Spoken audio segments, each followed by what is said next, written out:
الذين آمنوا لهم عذاب أليم في الدنيا والآخرة والله يعلم وأنتم لا تعلمون.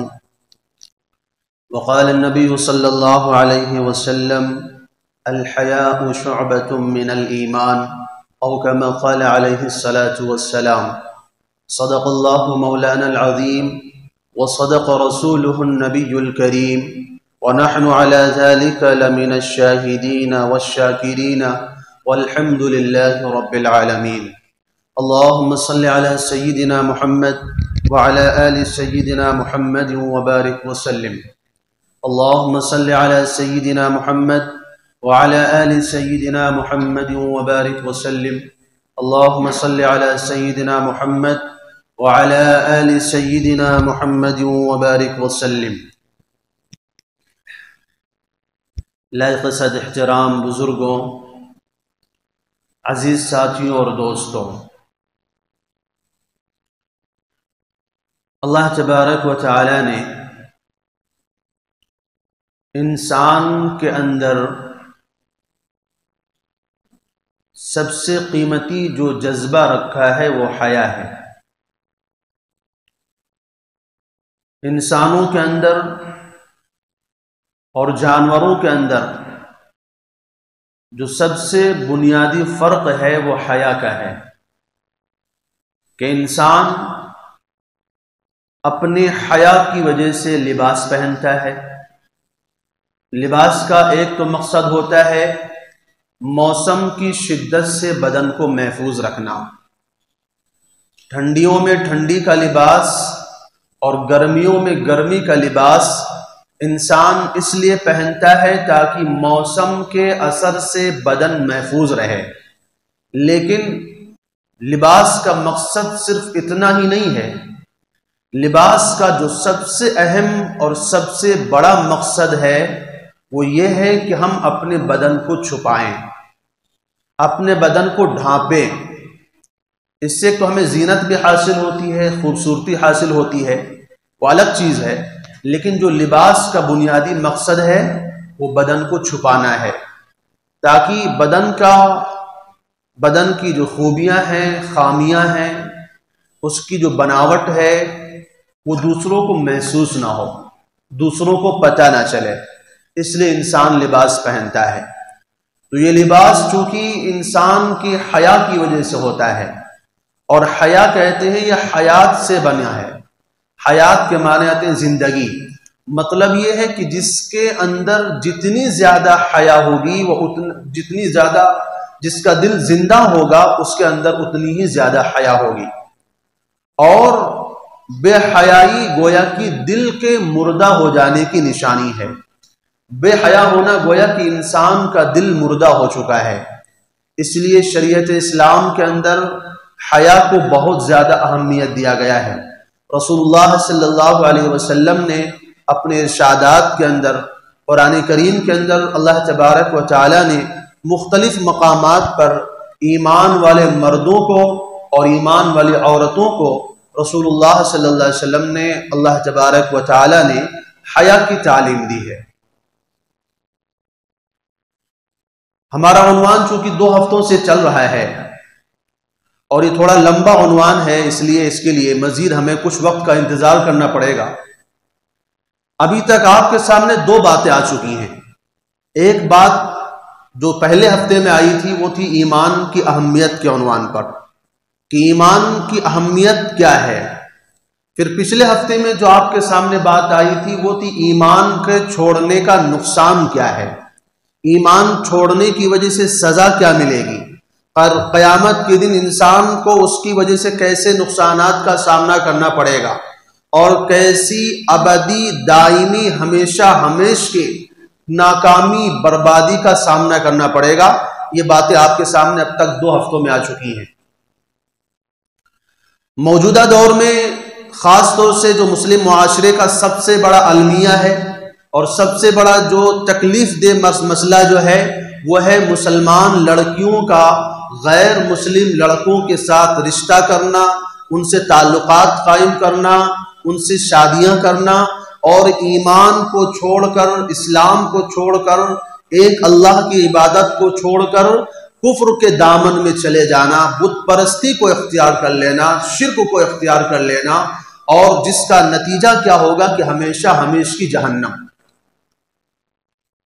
لیکن اس کے بیچ میں ایک چیز اور آتی ہے جس کا عنوان میں نے ابھی آپ کے سامنے چھیڑا ہے کہ یہ انجام کیوں ہو رہا ہے، کیا وجہ ہے، مسلمان نے کون سا اللہ کا حکم ایسا چھوڑا ہے کہ پہلے لوگ فوج در فوج اسلام میں آتے تھے، آج صورتحال یہ ہے کہ مسلمان بچیاں جو ہیں وہ اسلام کو چھوڑ رہی ہیں۔ تو کون سا ہم سے کون سی غلطی ہوئی ہے، کون سا گناہ ہوا ہے، یہاں کہاں پر ہم سے چوک ہوئی ہے؟ وہ چوک ہے حیا کے اندر کمی کی۔ اس لیے آخری مقصد تک جانے سے پہلے آج کی اس مجلس میں آپ کے سامنے حیا کی اہمیت کے اوپر قرآن و سنت سے آپ کے سامنے باتیں رکھنے کی کوشش کروں گا۔ رسول اللہ صلی اللہ علیہ وسلم نے اپنے مبارک فرمان میں ایک بات فرمائی کہ الحیاء شعبۃ من الایمان، حیا ایمان کا ایک اہم شعبہ ہے۔ ذرا سوچئے، اگر حیا ہوگی، شرم ہوگی، تبھی انسان بہت سے گناہوں سے بچے گا۔ اگر انسان کے اندر حیا ہی نہیں ہے، شرم ہی نہیں ہے، اور کسی کی پرواہ ہی نہیں ہے، جیسا کہ آج کل چل رہا ہے کہ باپ کیا کہہ رہا ہے، ماں کیا کہہ رہی ہے، خاندان والے کیا کہہ رہے ہیں، اللہ کا فرمان کیا ہے، نبی کا تقاضا کیا ہے، نبی کی چاہت کیا ہے، کسی کی پرواہ نہ کرے، کسی کی پرواہ نہ کر کے غیروں کے گود میں جا کے جو لوگ بیٹھ رہے ہیں، اس کی وجہ کیا ہے کہ حیا کی کمی آ گئی ہے، حیا نہیں رہ گئی ہے۔ اس لیے رسول اللہ صلی اللہ علیہ وسلم نے حیا کی اہمیت کو بتاتے ہوئے فرمایا الحیاء شعبۃ من الایمان، حیا ایمان کی ایک بڑی شاخ ہے۔ گویا کہ ایمان کی تمام شاخیں جو ہیں وہ حیا کے ارد گرد ہیں۔ لہذا ایک دوسری روایت میں رسول اللہ صلی اللہ علیہ وسلم فرماتے ہیں الحیاء والایمان قرناء جمیعا، حیا اور ایمان ایک دوسرے سے ملے جلے رہتے ہیں، ایک دوسرے کے ساتھ رہتے ہیں۔ فَإِذَا رُفِعَ أَحَدُهُمَا رُفِعَ الْآخَرُ، اگر ایک چلا جائے تو دوسرا بھی چلا جاتا ہے۔ تو حیا کا مطلب کیا ہے؟ حیا کا مطلب یہ ہے کہ ہم سب سے پہلے اللہ سے حیا کریں، دوسرے نمبر پر نبی سے حیا کریں، تیسرے نمبر پر اپنی ذات سے حیا کریں، اور چوتھے نمبر پر ہم لوگوں سے حیا کریں۔ لیکن ہمارا مسئلہ الٹا ہو گیا ہے، ہم لوگوں سے تو حیا کرتے ہیں، لوگوں کے سامنے ہم کوئی غلط کام نہیں کرنا چاہتے، لیکن جب تنہائی میں جاتے ہیں اب نہ تو وہاں پر اللہ سے حیا آ رہی ہے، نہ خود سے حیا آ رہی ہے، نہ نبی سے حیا آ رہی ہے۔ حالانکہ اللہ تو ہر جگہ موجود ہے اور اپنی ذات تو موجود ہی ہے، نبی کا فرمان بھی توڑ رہا ہے، تو انسان کو سب سے پہلے حیا کس سے کرنی چاہیے تھی؟ جو ذات ہر جگہ موجود ہے۔ تو کیا فرمایا آقا صلی اللہ علیہ وسلم نے کہ حیا اور ایمان ایک دوسرے کے ساتھ ملے جلے رہتے ہیں، جب ایک چلا جاتا ہے تو دوسرا بھی رخصت ہو جاتا ہے۔ پتہ یہ چلا کہ جب حیا جائے گی تو ایمان بھی جائے گا۔ یہی وجہ ہے اور یہی سبب ہے کہ آج مسلمان لڑکیاں غیر مسلموں کے پاس جا رہی ہیں، کیونکہ حیا نہیں رہ گئی ہے۔ شرم جو اللہ تعالیٰ نے عورت کے اندر ایک جذبہ رکھا ہے، ایک فطری چیز عورت کے اندر اللہ تعالیٰ نے رکھی ہے کہ عورت کو شرم آتی ہے، عورت کو حیا آتی ہے، وہ حیا کا وہ جذبہ عورت کے اندر سے جب کم ہو جاتا ہے جبھی ایمان رخصت ہوتا ہے۔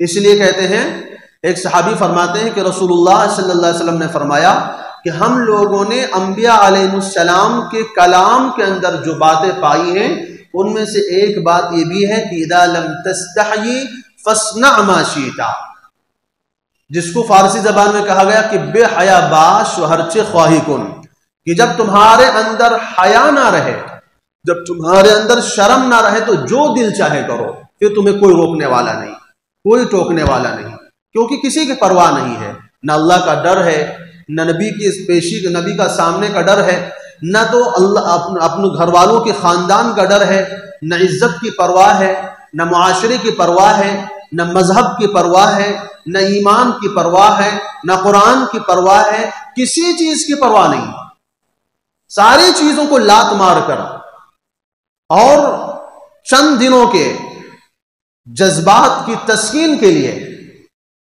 جوانی کے چند دنوں کی خواہشات کو پورا کرنے کے لیے اتنا بڑا نقصان آج امت کی بیٹیاں اٹھا رہی ہیں، اتنے بڑے نقصان کو گلے سے لگا رہی ہیں۔ اور ایسا نہیں ہے کہ وہ لوگ لے جا کر کے ان کے ساتھ کوئی اچھی زندگی بسر کرتے ہیں، وہ باقاعدہ منظم طریقے سے ایک سازش کے تحت، ایک تحریک کے تحت ان کو ترغیب دی جاتی ہے، ان کو سکھایا جاتا ہے کہ تم مسلمان لڑکیوں کو پھنساؤ، ان سے محبت کا ڈھونگ رچاؤ، ان سے شادی کرو، سال 2 سال 2.5 سال استعمال کر کے پھر ان کو کچرے کی طرح پھینک دو۔ یہی ہو رہا ہے۔ وہاں بھی زندگی نہیں مل رہی ہے، ایسا نہیں کہ وہاں جانے کے بعد بڑی خوشحال زندگی بسر ہو رہی ہے، مسلمان تھے تب تک بہت تکلیف میں تھی اور وہاں گئی تو بڑی زندگی جو ہے جنت ہو گئی، ایسا کچھ بھی نہیں ہے۔ شوہر شراب پی کے آتا ہے، گندگی کھاتا ہے، سور کھاتا ہے، شراب پیتا ہے، موت پیتا ہے اور آ کر کے تشدد کرتا ہے، ظلم کرتا ہے، مارتا پیٹتا ہے، گالی دیتا ہے اور ان سب چیزوں کو برداشت کر رہی ہے۔ ذلت ایسی آئی ہوئی ہے کہ نہ آگے جانے کی جگہ ہے نہ پیچھے لوٹنے کا راستہ ہے، ایسی ذلت آتی ہے۔ تو کہنے کا مطلب یہ ہے کہ جو لڑکیاں ادھر گئی ہیں ایسا نہیں ہے کہ ان کو بہت اچھی زندگی مل گئی ہے، وہاں جانے کے بعد جہنم سے بدترین زندگی گزارنے پر مجبور ہیں۔ لیکن عشق کا بھوت ایسا سوار ہے ذہن کے اوپر کہ نہ تو ایمان کی پرواہ ہو رہی ہے، نہ آخرت کا ڈر دل میں آ رہا ہے، نہ اس بات کا احساس ہو رہا ہے کہ مرنے کے بعد کیا ہوگا، اس بات کا بھی فکر نہیں ہو رہی ہے۔ وجہ کیا ہے کہ بے حیا باش بہرچے خواہی کون، بے حیا بن جاؤ، جو جی چاہے کرتے رہو، دل میں جو آئے وہ کام کرو۔ تو قرآن کریم کے اندر اور رسول اللہ صلی اللہ علیہ وسلم کی ان فرامین کے اندر آپ نے محسوس کیا کہ حیا کی اہمیت کیا ہے، حیا کی وقات کیا ہے۔ ایک حدیث میں آتا ہے ان اللہ حی ستیر، اللہ تعالیٰ بہت شرمیلے ہیں، اللہ تعالیٰ کو بہت شرم آتی ہے اور اللہ تعالیٰ پردہ پوشی کرنے والے ہیں۔ یحب الحیاء والستر، اور اللہ تعالیٰ کو پردہ اور حیا پسند ہے، بے پردگی اللہ تعالیٰ کو پسند نہیں ہے، بے حیائی اللہ تعالیٰ کو پسند نہیں ہے۔ اور ایک جگہ فرمایا الحیاء لا یأتی الا بالخیر، حیا ہمیشہ خیر ہی لے کر کے آتی ہے۔ الحیاء من الایمان والایمان فی الجنہ، حیا ایمان کا حصہ ہے اور ایمان والا جنت میں جاتا ہے۔ یعنی جو حیا کو اختیار کرے گا ایمان اس کے ساتھ رہے گا، ایمان جس کے ساتھ رہے گا جنت اس کا مقدر ہے۔ اور فرمائے والبذاء من الجفا، اور بے حیائی یہ جفا ہے، والجفاء فی النار، اور یہ بےہودگی کہاں لے کے جاتی ہے؟ جہنم میں لے کے جاتی ہے۔ تو پتہ یہ چلا کہ حیا کا انجام جنت ہوتا ہے اور بے حیائی کا انجام جہنم ہوا کرتا ہے۔ تو یہ چند روایات آپ کے سامنے میں نے رسول اللہ صلی اللہ علیہ وسلم کی رکھی ہیں، جس سے آپ کو محسوس ہوا ہوگا کہ حیا کیا دولت ہے اللہ تعالیٰ نے جو ایمان والے کو عطا فرمائی ہے۔ آپ کے اندر حیا ہے، آپ نماز پڑھتے ہیں، آپ کے اندر حیا ہے، آپ شراب نہیں پیتے ہیں، آپ کے اندر حیا ہے، آپ چوری نہیں کرتے ہیں، آپ کے اندر حیا ہے، آپ گالی نہیں دیتے ہیں۔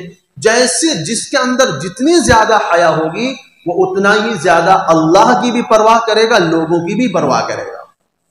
لیکن آپ نے دیکھا ہوگا ان لوگوں کو بھی جو کسی کی عزت نہیں کرتے ہیں، کسی کی فکر نہیں کرتے ہیں، انہی لوگوں سے وہ سارے کام انجام دیے جاتے ہیں، وہ ساری برائیاں انجام دی جاتی ہیں جو بے حیا ہو جاتے ہیں۔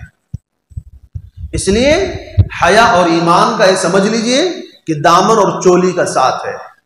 حیا ایمان کے لیے ضروری ہے، ایمان کے بغیر حیا، حیا کے بغیر ایمان باقی نہیں رہتا ہے۔ صحابی رسول حضرت ابو موسیٰ اشعری رضی اللہ تعالیٰ عنہ فرماتے ہیں کہ مجھے کسی بدبودار مردار جانور کی بدبو میں ڈال دیا جائے اور اس کی بدبو کی وجہ سے میں گھٹ گھٹ کر مر جاؤں، سانس نہ لے پاؤں، یہ میرے لیے زیادہ بہتر ہے اس بات سے کہ میں کسی نامحرم عورت کی خوشبو کو سونگھوں۔ نامحرم عورت کی خوشبو میرے لیے اتنا زیادہ ناپسند ہے کہ میں کسی بدبو میں ڈال دیا جاؤں مردار کی، میری جان چلی جائے، میری روح پرواز کر جائے، اس بدبو کی عدم برداشت کی وجہ سے، لیکن مجھے یہ گوارا نہیں ہے کہ میں کسی نامحرم عورت کی خوشبو کو سونگھوں۔ سلمان فارسی رضی اللہ تعالیٰ عنہ، جن کو رسول اللہ صلی اللہ علیہ وسلم نے فرمایا سلمان منا اہل البیت، سلمان ہمارے گھر والوں میں سے ہیں۔ یہ سلمان فارسی ایران کے رہنے والے تھے، 250 سال کی زیادہ عمر ہے ان کی، 250 سال۔ اس زمانے میں جبکہ لوگوں کی عمر 70-80 سال ہوا کرتی تھی، ان کی عمر کتنی تھی؟ 250 سال کی عمر تھی۔ اور اللہ کے رسول صلی اللہ علیہ وسلم ان سے اتنا زیادہ خوش تھے کہ ان کو اپنے گھر والوں میں شامل کر لیا تھا کہ یہ میرے گھر والوں میں سے ہیں۔ حالانکہ نبی صلی اللہ علیہ وسلم عربی ہیں اور سلمان فارسی ہیں، فارس کے ایران کے رہنے والے ہیں، لیکن ان کے عمل سے اتنا زیادہ خوش تھے کہ رسول اللہ صلی اللہ علیہ وسلم کیا فرماتے ہیں؟ سلمان منا اہل البیت۔ تو سلمان فارسی کیا فرماتے ہیں؟ لان اخر من السماء فانقطع نصفین، میں آسمان سے گرا دیا جاؤں اور اس کی گرنے کی وجہ سے میرے بدن کے ٹکڑے ٹکڑے ہو جائیں، میرا بدن جو ہے ٹکڑوں میں تبدیل ہو جائے، احب الیہ، میری نظر میں زیادہ محبوب ہے، میری نظر میں زیادہ پسندیدہ ہے کہ میں کسی غیر محرم عورت سے یا ان انظر الی عورت احد او ینظر احد الی عورتی، فرماتے ہیں کہ مجھے آسمان سے گر کر ٹکڑے ہو جانا پسند ہے اس بات سے کہ کوئی آدمی میرے سطر کو دیکھے یا میں کسی کے سطر کو دیکھوں۔ مسلمانوں کا ذرا غور کرنا چاہیے۔ آج کتنے سارے مسلمان ہیں جو اپنے گھروں کے اندر نیکر میں گھومتے رہتے ہیں، حالانکہ آپ جانتے ہیں کہ مردوں کے لیے اپنی بیوی کے علاوہ کسی کے سامنے گھٹنے سے لے کر ناف تک بدن کھولنا جائز نہیں ہے، چاہے وہ آپ کا بیٹا ہو، چاہے وہ آپ کی بیٹی ہو، کوئی بھی ہو۔ مرد مسلمان کے لیے یہ جائز نہیں ہے کہ وہ ناف سے لے کر گھٹنے تک بدن بیوی کے علاوہ کسی اور کے سامنے کھولے، یہاں تک کہ ماں باپ کے سامنے بھی نہیں کھول سکتے، لیکن لوگ گھومتے رہتے ہیں، پرواہ نہیں ہے۔ حالانکہ اگر کہیں شرم کی جگہ پہ نگاہ پڑ گئی، کہیں پر کوئی بد ارادہ ذہن میں آ گیا تو کتنا بڑا مسئلہ ہو جائے گا، لیکن اس بات کی پرواہ نہیں ہے۔ تو کیا فرماتے ہیں کہ میں آسمان سے گر کر ٹکڑے ٹکڑے ہو جانا مجھے پسند ہے، لیکن مجھے یہ گوارا نہیں ہے کہ میں کسی کے سطر کو دیکھوں، میں کسی کے پردے کی جگہ کو دیکھوں یا کوئی میرے پردے کی جگہ کو دیکھے۔ اللہ تعالیٰ نے قرآن کریم کے اندر فرمایا ان الذین یحبون ان تشیع الفاحشۃ، جو لوگ ایمان والوں کے اندر بے حیائی کو پھیلا دینا چاہتے ہیں۔ ذرا غور سے سننے کی بات ہے، اللہ نے بڑی شدید دھمکی دی ہے قرآن کریم کی اس آیت کے اندر، اور اللہ کے اس فرمان کو سنیے اور اپنے معاشرے کے اندر ذرا نظر دوڑائیے۔ فرمایا ان الذین یحبون ان تشیع الفاحشۃ فی الذین آمنوا لہم عذاب علیم فی الدنیا والآخرہ، جو لوگ ایمان والوں کے اندر بے حیائی پھیلانا چاہتے ہیں، ایسے کام کرتے ہیں جس سے ایمان والوں کے اندر بے حیائی کے اسباب پیدا ہوتے ہیں۔ کتنی تقریبات ایسی ہوتی ہیں جس میں عورتوں کو بے پردہ بلایا جاتا ہے، کتنے ہمارے ایسے معاملات ہوتے ہیں، شادی بیاہ، دیگر رسومات، کہیں پر کوئی رسم کہیں پر کوئی رسم، عورتیں آ رہی ہیں بے پردہ گھوم رہی ہیں، بے پردہ بے حیا بن کے گھوم رہی ہیں، نہ چہرے کا پردہ نہ بالوں کا پردہ، ہاتھ ظاہر ہو رہے ہیں، جو ہے کندھا دکھائی دے رہا، پیٹھ دکھائی دے رہی ہے، اس طرح کے کام ہو رہے ہیں۔ قرآن کیا کہہ رہا ہے کہ جو لوگ اس کا سبب بنتے ہیں ان لوگوں کے لیے کیا ہوگا؟ لہم عذاب علیم فی الدنیا والآخرہ، دنیا میں بھی دردناک عذاب ملے گا، مرنے کے بعد بھی دردناک عذاب ملے گا۔ دنیا میں بھی اللہ تعالیٰ ان کو عذاب میں مبتلا کرے گا جو ایمان والوں کے اندر بے حیائی کے پھیلنے کا سبب ہے۔ عجیب بات ہے، ہماری حیا کو ہوا کیا ہے؟ ہماری غیرت مر کہاں گئی ہے؟ کتنے بے شرم ہم ہو گئے ہیں کہ بتائیے اب کیا کہا جائے۔ ایسی صورتحال ہے، شادی ہوتی ہے، لوگ لے جا کر کے دلہن کو اسٹیج پر بٹھا دیتے ہیں۔ بھائی جو چھپانے کی چیز تھی، جو آپ کی پرسنل چیز ہے، اللہ تعالیٰ نے اس کو پردے میں رکھنے کا حکم فرمایا ہے، آپ لے جا کر کے علی اعلان سب کے سامنے کیمرے لگا کر کے، اسکرین لگا کر کے ثابت کیا کرنا چاہتے ہیں؟ دکھانا کیا چاہتے ہیں؟ آپ کس کو خوش کرنا چاہتے ہیں؟ اللہ کو، نبی کو ناراض کر کے آپ راضی کس کو کریں گے؟ کہاں کامیابی حاصل کریں گے؟ معاشرے سے، لوگوں سے چند تعریف حاصل کرنے کے لیے، لوگوں سے چند جملے سننے کے لیے کہ بھائی اس نے بڑا اچھا پروگرام کیا تھا، زبردست انتظام کیا تھا، اس کے لیے آپ ایسے کام کرتے ہیں؟ آپ کو پتہ نہیں اسلامی تعلیمات حیا کے حوالے سے کیا ہیں؟ آپ کو معلوم نہیں کہ قرآن کریم میں اللہ تعالیٰ نے کیا فرمایا ہے؟ یا ایھا الذین آمنوا لا تدخلوا بیوت النبی، اے ایمان والو بغیر اجازت کے نبی کے گھر میں بھی داخل مت ہونا۔ نبی کے گھر میں بھی بغیر اجازت کے داخلے سے اللہ تعالیٰ منع فرما رہے ہیں۔ اور آپ ذرا سوچئے کائنات کی ان ہستیوں کے بارے میں، ان عورتوں کے بارے میں جو اس کائنات کی سب سے پاکیزہ عورتیں ہیں، اور ان مردوں کے بارے میں جو اس کائنات کے سب سے پاک باز مرد ہیں۔ اللہ تعالیٰ کیا کہہ رہے ہیں؟ وَإِذَا سَأَلْتُمُوهُنَّ مَتَاعًا فَاسْأَلُوهُنَّ مِنْ وَرَاءِ حِجَابٍ۔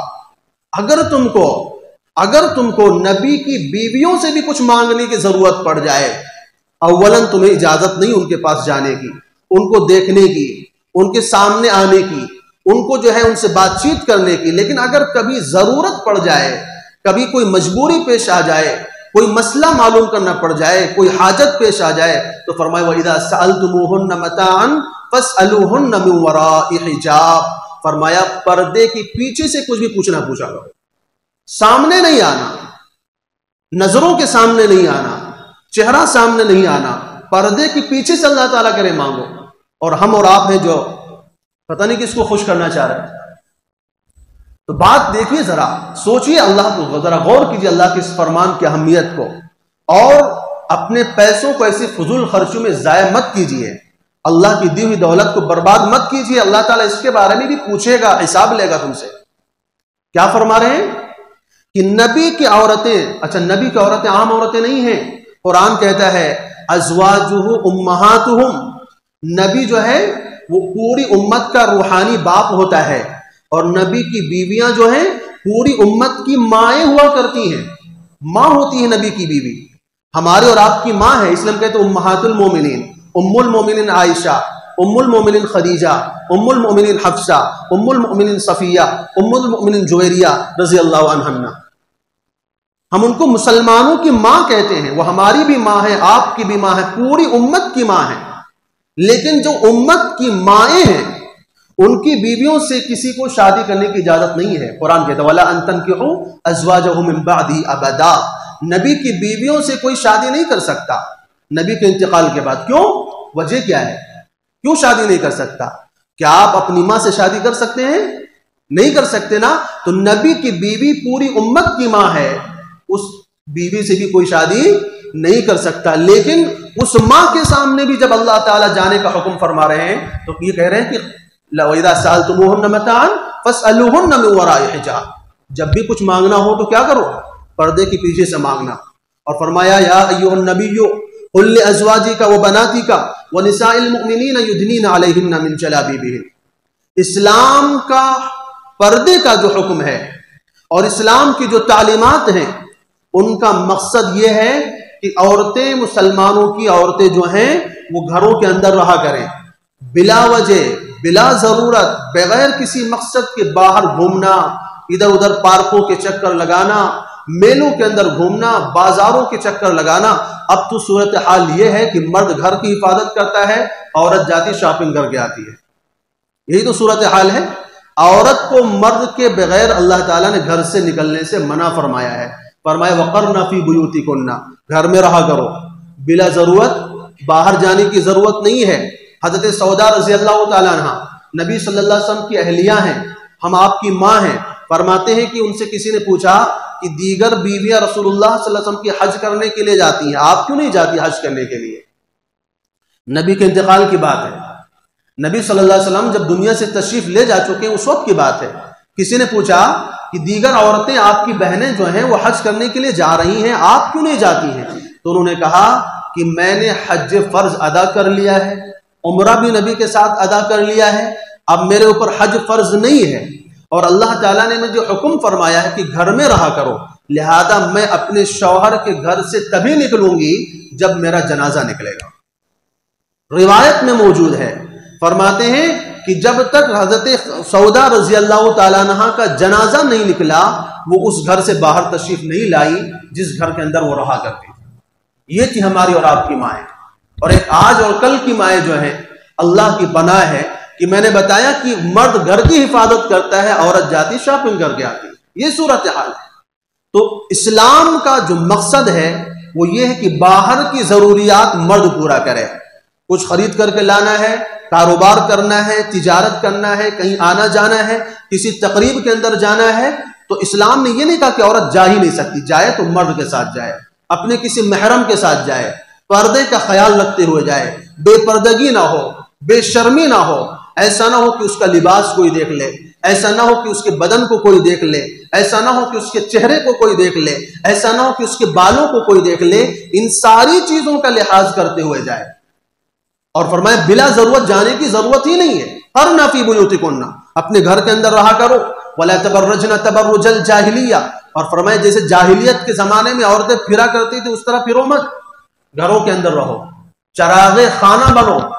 محفل کی شمع بننے کی ضرورت نہیں ہے. تم محفلوں کی زینت بننے کے لیے نہیں آئی ہو، تم گھر کی زینت بننے کے لیے آئی ہو. تم گھر کی حفاظت کرو، گھر کو سنبھالو، گھر کو سنوارو. باہر جانے کی تمہیں ضرورت نہیں ہے. لیکن اگر ضرورت پیش آ گئی، جانا پڑ رہا، تو کیا ہونا چاہیے؟ کہہ رہے ہیں قل لازواجک وبناتک ونساء المؤمنین یدنین علیہن من جلابیبہن. اپنی عورتوں سے کہہ دیجئے، مسلمانوں کی عورتوں سے کہہ دیجئے، اور اپنی بیٹیوں سے کہہ دیجئے. کیا کہہ دیجئے؟ یدنین علیہن من جلابیبہن. اپنے اوڑھنیوں کو، اپنے نقابوں سے چہروں کو ڈھانپ لیا کریں، تاکہ لوگوں کی نظر ان کے چہروں پر نہ پڑ جائے، تاکہ لوگوں کی نظر ان کی حسن کو نہ دیکھ لے، جس کی وجہ سے فتنے ہوتے ہیں، پھر عشق و معاشقے ہوتے ہیں، پھر ناجائز تعلقات ہوتے ہیں، پھر حرام بچے دنیا کے اندر وجود میں آتے ہیں. اس کی وجہ کیا ہوتی ہے؟ بے حیائی. تو بات یہی چل رہی تھی کہ ہم خوش کس کو کرنا چاہتے ہیں؟ ہم اللہ کو ناراض کر کے، نبی کو ناراض کر کے ہم ابلیس کو خوش کرنا چاہتے ہیں؟ شیطان کو ہم خوش کر کے ہمیں کیا ملے گا؟ شیطان سوائے دھوکے باز کے اور کچھ نہیں ہے. قرآن کہتا ہے وَلَا يَغُرَّنَّكُمْ بِاللَّهِ الْغَرُورُ إِنَّ الشَّيْطَانَ لَكُمْ عَدُوٌّ فَاتَّخِذُوهُ عَدُوًّا. ایمان والو، شیطان تمہارا دشمن ہے، اس کو دوست مت بنانا. إِنَّهُ لَكُمْ عَدُوٌّ مُبِينٌ، تمہارا کھلا ہوا دشمن ہے.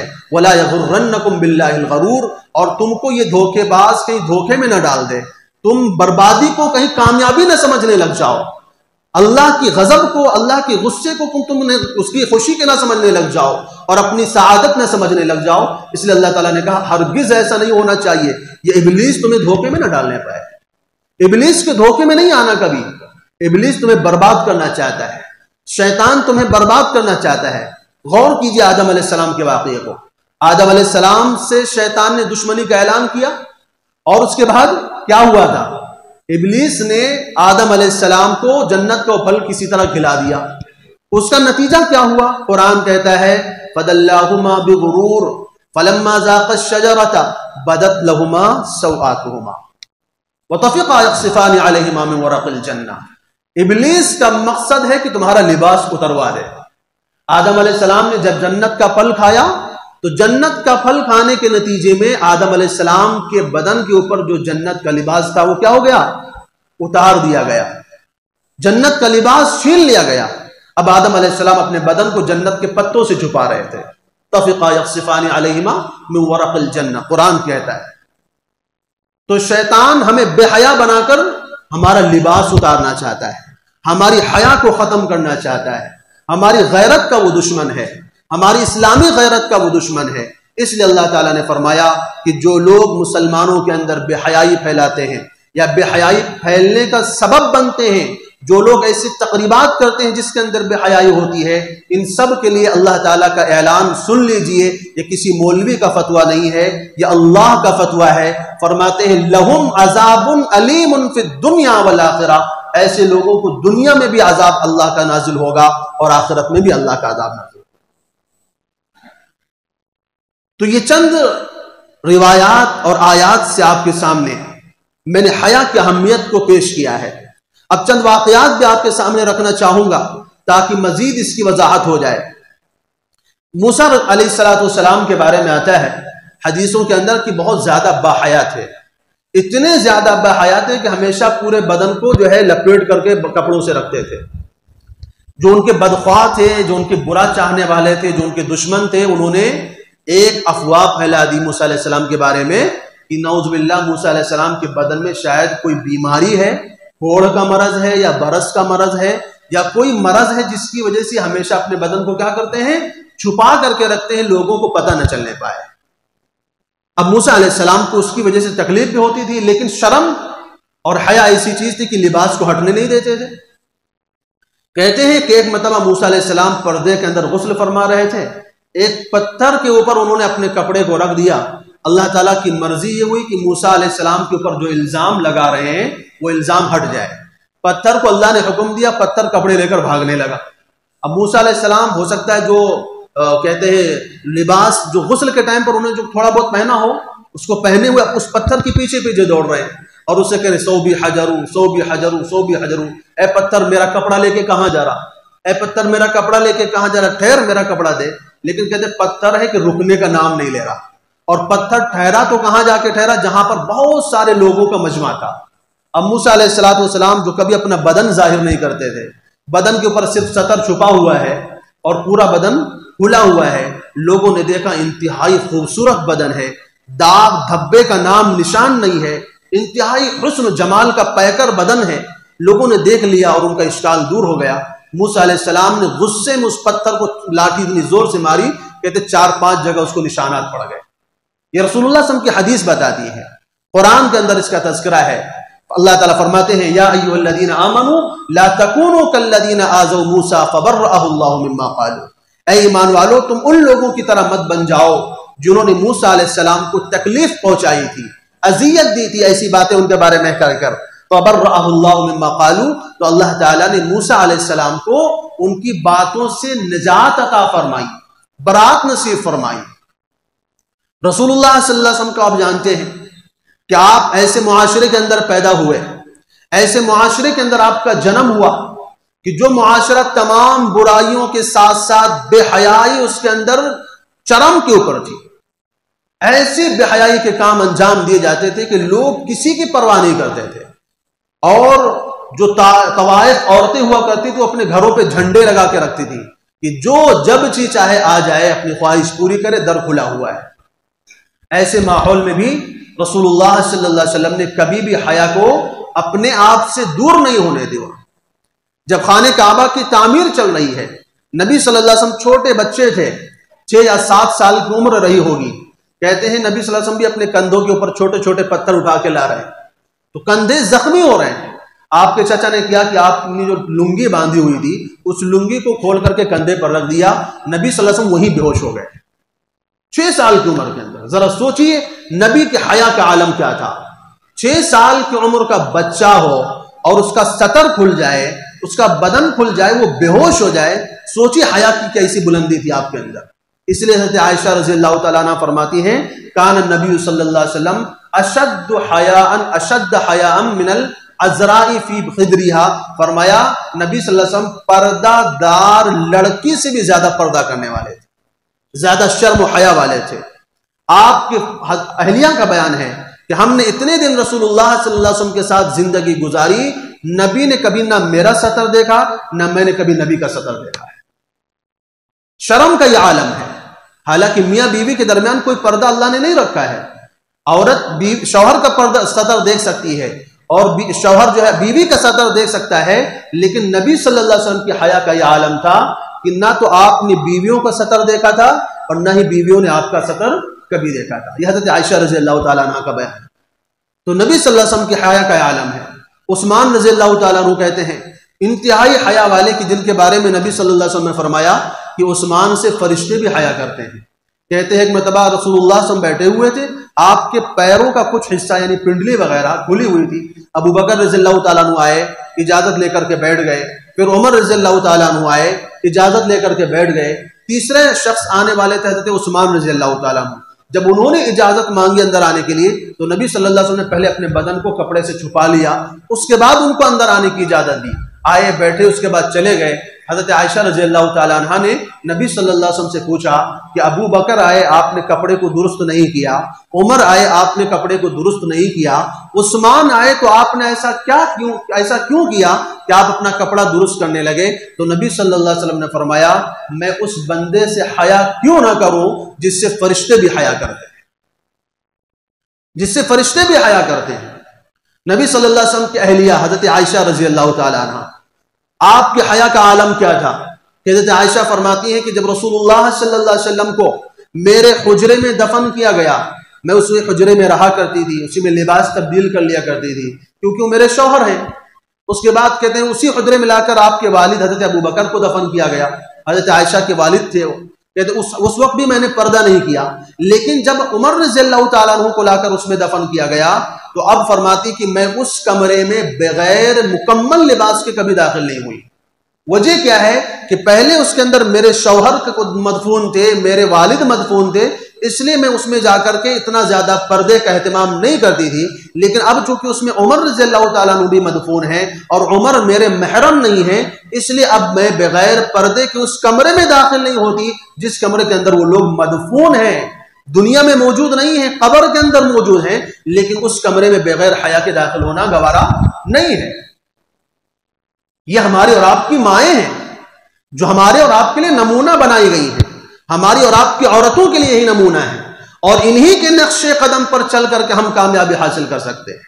آج کے ہیرو ہیروئن اور اس طرح کے جو فلم ایکٹر اور فلم ڈراموں میں جو کام کرنے والے لوگ ہیں، ان کے جیسے لباس اپنا کر، ان کے جیسی شکلیں بنا کر، ان کے جیسے جو ہے زیب و زینت اختیار کر کے اور ان کی بے حیائی کے کاموں کو اختیار کر کے سوائے جہنم کے کوئی انجام نہیں ہے۔ یہ ستارے نہیں ہیں، یہ گندی نالی کے کیڑے ہیں جو تم کو گٹر کے اندر لے جانا چاہتے ہیں۔ ان کو لوگ سپر اسٹار کہتے ہیں، یہ سپر اسٹار نہیں ہیں، یہ گندی نالی کے کیڑوں سے بھی زیادہ بدبودار لوگ ہیں جو معاشرے کو بے حیائی سے بھر دینا چاہتے ہیں، جو معاشرے کے اندر، گھروں کے اندر اور ایک خاندان کے اندر جنہوں نے بے حیائی کو ڈال دیا ہے۔ یہ اللہ کی مجرم ہیں اور یہ ان کو وہ عذاب ملے گا تو اللہ ہی جو ہے ان کے ساتھ نمٹنے والا ہے۔ یہ ہمارے لیے نمونہ نہیں ہے، یہ ہمارے رول ماڈل نہیں ہو سکتی، یہ ہماری نظر میں یہ ہیرو نہیں ہے۔ ہماری نظر میں ہیرو وہ لوگ ہیں، وہ صحابہ کرام ہیں جن کے اندر حیا، جو حیا کے پیکر تھے، اور ہماری ہیروئن اور ہماری رول ماڈل وہ صحابیات ہیں، اور ہماری جو ہے ہمارے لیے نمونہ وہ عورتیں ہیں نبی صلی اللہ علیہ وسلم کی، وہ بیٹیاں، وہ صحابہ کرام کی عورتیں جن کے اندر حیا کا یہ عالم تھا۔ حضرت عائشہ رضی اللہ تعالیٰ عنہ کہتی ہیں کننا محرمات مع رسول اللہ صلی اللہ علیہ وسلم، ہم احرام کی حالت میں تھی، رسول اللہ صلی اللہ علیہ وسلم کے ساتھ حج کے لیے گئی ہوئی ہیں۔ کہتے ہیں کان الرکبان یمرون بنا، مسافر ہمارے پاس سے گزرا کرتے تھے، لوگ ہمارے پاس سے نکلا کرتے تھے۔ اب ہم نبی صلی اللہ علیہ وسلم کی جو بیویاں تھیں وہ نبی کے ساتھ موجود تھیں۔ کہتے ہیں فَإِذَا حَاذَوْا بِنَا، جب بھی مسافر لوگ ہمارے سامنے سے گزرتے تھے تو ہم کیا کہتے تھے کہ فَتُو ہم میں سے ہر ایک عورت فَكُلُّنَا کہ ہے سَدَلَتْ جلبابها من رأسها على وجهها، ہم میں سے ہر کوئی جو ہے اپنے پردے کو جو ہے چہرے سے چھپا لیا کرتی تھی، یعنی چہرے کو ڈھانپ لیا کرتی تھی۔ جب بھی کوئی مسافر کا قافلہ گزرتا تھا، نبی صلی اللہ علیہ وسلم موجود ہیں اور دیگر صحابیات آپ کی بیویاں موجود ہیں، کہتے ہیں جب بھی کوئی مسافروں کا قافلہ گزرتا تھا، نبی صلی اللہ علیہ وسلم کی بیویاں کیا کرتی تھی، وہ لوگ اپنے چہرے کو ڈھانپ لیا کرتی تھی تاکہ کسی کی نظر نہ پڑ جائے۔ اس کے بعد جب وہ قافلہ گزر جاتا تھا، جب وہ لوگ چلے جاتے فَإِذَا جَاوَزُونَا كَشَفْنَاهُ، جب وہ لوگ گزر جایا کرتے تھے پھر ہم چہرہ کھول لیا کرتے تھے، کیونکہ وہاں پر صرف نبی موجود تھے۔ لیکن جیسے ہی محسوس ہوتا کہ کوئی غیر محرم آ رہا ہے، کوئی اجنبی آ رہا ہے، فوراً ہم چہرے کو کیا کر لیتے تھے، ڈھانپ لیا کرتے تھے۔ آج آپ دیکھتے ہیں کتنے سارے ویڈیو آتے ہیں، عورتیں جاتی ہیں حرم شریف کے اندر اور مردوں کو دھکم پیل کر کے، ان کو دھکے دے کر کے، اور باقاعدہ پولیس روک رہی ہوتی ہے احترام کے ساتھ، لیکن ان کو اپنے احترام کی پرواہ نہیں ہوتی ہے، چڑھ کے جا کر کے ان کو حجر اسود کو چومنا ہے۔ حضرت عائشہ رضی اللہ تعالیٰ عنہ جب بھی طواف کرتی تھی مردوں سے الگ طواف کرتی تھی اور کوشش کرتی تھی کہ رات میں طواف کرے جب مردوں کی بھیڑ نہ ہو۔ ایک مرتبہ آپ کی باندی نے آ کر کے کہا کہ میں نے خانہ کعبہ کا 7 مرتبہ طواف کیا ہے، اور 7 مرتبہ طواف کرنے کے دوران میں نے 2 مرتبہ رکن یمانی کو بوسہ دیا ہے۔ تو حضرت عائشہ رضی اللہ تعالیٰ عنہ نے کہا لا آجرک اللہ، لا آجرک اللہ، اللہ تجھے اجر نہ دے، اللہ تجھے اس عمل کا ثواب عطا نہ کرے، تو جا کر کے مردوں سے دھکم پیل کر رہی تھی، تو مردوں کو دھکا دے کر کے جا کر کے اس کو چومنے کی کوشش کر رہی تھی، تو اس سے یہ کیوں نہیں ہوا کہ تو ایک پردے میں رہ کر کے، ایک کنارے میں رہ کر کے طواف کر کے دوری سے اس کو سلام کر لیتی؟ تجھے مردوں کی بھیڑ میں جانے کی ضرورت کیا تھی؟ تو یہ صورتحال ان لوگوں کی حیا کا یہ عالم، حضرت فاطمہ الزہرا رضی اللہ تعالیٰ عنہ، ان کا واقعہ بیان کے بغیر تو بات ہی مکمل نہیں ہو سکتی۔ آپ صلی اللہ علیہ وسلم کی بیٹی ہیں، جنتی عورتوں کی سردار ہیں۔ کہتی ہے ایک مطلب انہوں نے حضرت اسماء بنت عمیس رضی اللہ تعالیٰ عنہ سے کہا کہ جب میں مر جاؤں تو میرا دل یہ چاہتا ہے کہ میرے کفن کے اوپر کوئی پردہ الگ سے ڈال دینا اور میرے جنازے کو رات میں نکالنا، تاکہ کوئی اس جنازے کو دیکھنے نہ پائے، کیونکہ ہو سکتا ہے کفن کے اوپر سے میرا بدن کہیں ظاہر نہ ہو جائے، میرے بدن کی بناوٹ کہیں محسوس نہ ہو جائے۔ مجھے یہ گوارا نہیں ہے کہ میں جب سے بالغ ہوئی ہوں میرے اوپر یا تو میرے شوہر کی نظر پڑی ہے یا تو میرے والد کی نظر پڑی ہے، مجھے اور کسی نے نہیں دیکھا ہے، میرے شوہر کے، میرے بچوں کے سوا اور میرے والد حضرت محمد صلی اللہ علیہ وسلم کے سوا کسی نے بھی مجھے دیکھا نہیں ہے۔ اس لیے میں یہ چاہتی ہوں کہ جب میں دنیا سے جاؤں تو کوئی میرے بدن کی بناوٹ کو بھی دیکھنے نہ پائے۔ تو کہتی میں نے ایک دن حضرت اسماء رضی اللہ تعالیٰ عنہ سے یہ بات کہی تو حضرت اسماء نے کہا کہ میں نے حبشے کے اندر ایک اور عجیب بات دیکھی ہے۔ وہاں پر ہم نے یہ دیکھا ہے کہ وہاں پر جب عورتوں کا جنازہ لے کر جاتے ہیں تو کچھ لکڑیاں وہ لگا دیتے ہیں جس کی وجہ سے ہودج نما ہو جاتا تھا، تو وہ کپڑا جو ہے وہ اوپر ڈال دیا جاتا تھا جس کی وجہ سے عورت کا کفن محسوس نہیں ہوتا تھا۔ تو حضرت فاطمہ رضی اللہ عنہ نے کہا بالکل تم ایسا ہی کرنا، جب میں مر جاؤں تو تم ہی مجھے غسل دینا اور میرے واسطے ایسا ہی انتظام کرنا۔ جیسے ابھی جنازے کے اوپر جو اوپر ایسا راؤنڈ نما ہوتا ہے جس کی وجہ سے کیا ہوتا ہے کہ کفن ظاہر نہیں ہوتا، پتہ نہیں چلتا ہے، تو یہ سب سے پہلا کام کس کے لیے کیا گیا؟ حضرت فاطمہ رضی اللہ تعالیٰ عنہ کے لیے کیا گیا۔ اس کے بعد حضرت زینب رضی اللہ تعالیٰ عنہ کا انتقال ہوا جو نبی صلی اللہ علیہ وسلم کی بیوی تھی، ان کے لیے بھی ایسا کیا گیا۔ اس کے بعد پھر مسلمانوں کا دستور یہ ہو گیا کہ جب بھی کسی مسلمان عورت کا انتقال ہوتا تھا اس کے جنازے کے اوپر کفن کے ساتھ ایسی ہودج نما ایک جو ہے بنایا جاتا تھا لکڑیوں کا، اور اس کے اوپر سے پردہ ڈالا جاتا تھا تاکہ اس عورت کا کفن بھی ظاہر نہ ہونے پائے۔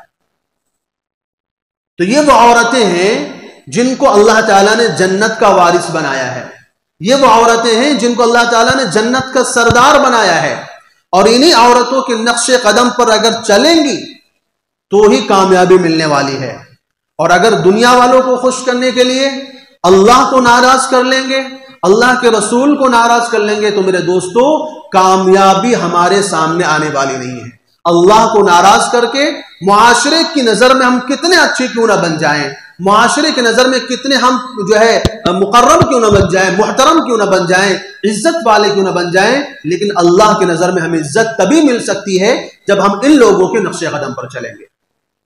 واقعات بہت سارے ہیں اور باتیں بھی بہت ساری ہیں، لیکن چونکہ وقت مکمل ہو چکا ہے اور انشاءاللہ یہ سلسلہ میں نے کہا یہ چلتا رہے گا تاکہ پتہ چلے کون سی وہ چیز ہے، کون سا ہم سے وہ جرم ہوا ہے اور کون سی ہم سے وہ کوتاہی ہوئی ہے جس کا انجام ہمیں یہ بھگتنا پڑ رہا ہے کہ مسلمان لڑکی ایمان کو چھوڑ رہی ہے، مسلمان لڑکی اللہ کو چھوڑ دے رہی ہے، مسلمان لڑکی رسول اللہ کو چھوڑ دے رہی ہے، قرآن کو چھوڑ دے رہی ہے، نماز کو چھوڑ دے رہی ہے، اب وہ بتوں کے سامنے جا کر سر جھکائے گی، اب وہ جا کر کے خنزیر کھائے گی، اب وہ گندی چیزوں کو پیے گی، وہ جہنم کا جو ہے شکار بنے گی، وہ جہنم کے عذاب کے اندر مبتلا ہوگی۔ کون سے وہ اسباب ہیں؟